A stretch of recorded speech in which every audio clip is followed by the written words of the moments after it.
നമസ്കാരം. തുടക്കകാലത്ത് ചർച്ചാ വിഷയമായ ഒരു സ്വർണ്ണ വ്യാപാര സ്ഥാപനത്തെ പറ്റിയാണ് 4 മാസം മുമ്പ് എനിക്കുണ്ടായ ഒരു അനുഭവത്തെ ഇവിടെ എൻ്റെ പ്രേക്ഷകർക്ക് പങ്കുവെക്കാമെന്ന് ആഗ്രഹിക്കുന്നു. 4 മാസം മുന്നേ 1.5 പവൻ്റെ ഒരു മാലയും 2 ഗ്രാമിൻ്റെ ലോക്കറ്റും, അപ്പോൾ 1.25 പവൻ, ഇത് ഞാൻ ആവശ്യപ്പെട്ട് മേടിക്കാനായിട്ട് ഞാൻ ചെന്നപ്പോഴത്തെ അവർ പറഞ്ഞു റെഡി ഞങ്ങളുടെ കയ്യിലില്ല, രണ്ടും റെഡിയില്ല, നിങ്ങൾ അഡ്വാൻസ് തന്നിട്ട് പോവുകയാണെങ്കിൽ 1 മാസത്തിനകം എത്തിക്കാമെന്ന് പറഞ്ഞു. ഞാൻ പറഞ്ഞു അത് വേണ്ട. പറഞ്ഞതിൽ അല്പം ഒരു പൊരുത്തക്കേട് എനിക്ക് തോന്നിയായിരുന്നു. കാരണം 1 കിലോയിൽ കൂടുതൽ സ്റ്റോക്കുള്ള ഏതൊരു ജ്വല്ലറിയിലും ഉള്ള ഒരു ഐറ്റമാണ് ഈ 1 പവൻ്റെ മാലകൾ, 1.5 പവൻ്റെ മാല. സാറിന് 10 പവൻ്റെ മുകളിലോട്ടുള്ള മാലയൊക്കെ, ഓർണമെൻറ്റ്സൊക്കെ മാലയൊക്കെയാണ് റെഡി കാണണമെന്നില്ല. കാരണം അത് എന്നും വിറ്റ് പോകുന്ന സാധനമല്ല. അപ്പോൾ അതുകൊണ്ട് റെഡി കാണണമെന്നില്ല. ഇനിയിപ്പോൾ അഥവാ ഇനിയിപ്പം 1 പവൻ്റെ ആണെങ്കിലും 10 പവൻ്റെ ആണെങ്കിലും ഇല്ലെങ്കിൽ തന്നെ ഒരാഴ്ച മതി നമുക്ക് തരാനായിട്ട്. അവർ കൈക്കൊള്ളുന്ന സമയമൊന്നും വേണ്ട. കാരണം ഇപ്പോഴൊക്കെ ചെയിനുകൾ റെഡിമെയ്ഡായിട്ട് റോളായിട്ട് വരുന്നു. അത് നമ്മുടെ നിങ്ങളനുസരിച്ച് 8 പിടി 10 പിടി 12 പിടി നിങ്ങളനുസരിച്ച് കട്ട് ചെയ്യുന്നു. 2 അറ്റത്ത് വട്ടക്കണ്ണി വെച്ച് വിളക്കുന്നു. അങ്ങറ്റം പോലെ അരമണിക്കൂറത്തെ പണി, അതിക്കുള്ളൊന്നുമില്ല. പോട്ടെ, ഒരു ദിവസം കേട്ടോ, അല്ല ഒരാഴ്ച ആയിക്കോട്ടെ അങ്ങറ്റം പോയാൽ. പക്ഷേ അതിനവർ പറഞ്ഞത്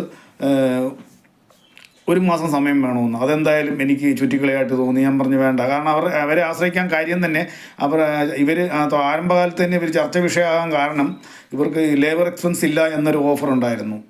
അപ്പോൾ ആ ഓഫറിനെ അടിസ്ഥാനപ്പെടുത്തിയാണ് ഇവരുടെ അടുത്തേക്ക് ഞാൻ പോയതിൻ്റെ കാര്യം.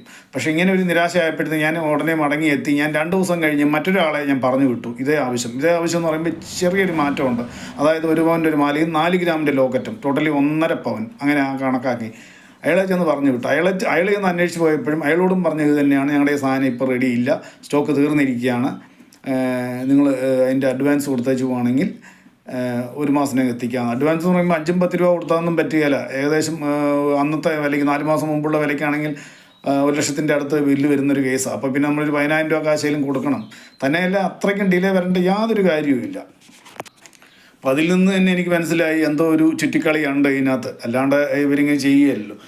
എപ്പോഴും റെഡി കാണേണ്ട സാധനം ഇത്രയും വലിയ ഷോറൂമായിട്ട് ഇല്ലെന്ന് പറഞ്ഞു കഴിഞ്ഞാൽ ചെറിയ കടകളിലൊക്കെ ചെന്നിട്ട് ഇല്ലെന്ന് പറയുകയാണെങ്കിൽ നമുക്ക് മനസ്സിലാവും. ചിലപ്പോൾ അവർക്ക് അനുസരിച്ച് സെയിൽ കുറവ്, സ്റ്റോക്ക് കുറവ്, അതുകൊണ്ട് ഇല്ലെന്ന് മനസ്സിലാവും. ഇത്രയും വലിയ കടയിലൊക്കെ ഇല്ല എന്ന് പറയുമ്പോൾ നമുക്കത് വിശ്വസിക്കാൻ ഒരിക്കലും നമുക്ക് പറ്റില്ല. കാരണം എന്തായാലും ഈ വിവരം ഇപ്പം ഞാനത് അന്ന് തന്നെ മനസ്സുകൊണ്ട് ഞാൻ ഒഴിവായിപ്പോയ കേസാണ്. ഇന്നിപ്പോൾ ഞാനത് എടുത്ത് അവതരിപ്പിക്കാൻ കാര്യം എന്നാന്ന് ചോദിച്ചു കഴിഞ്ഞാൽ, ആ സ്വർണ്ണ വ്യാപാര സ്ഥാപനം ഇപ്പം വീണ്ടും ചർച്ചാ വിഷയമായിരിക്കുകയാണ്. അതുകൊണ്ടാണ് എൻ്റെ ഓർമ്മയിൽ പെട്ടതും ഞാനിത് എൻ്റെ പ്രേക്ഷകരെ ഒന്ന് അറിയിക്കാമെന്ന് വിചാരിച്ചിരുന്നു.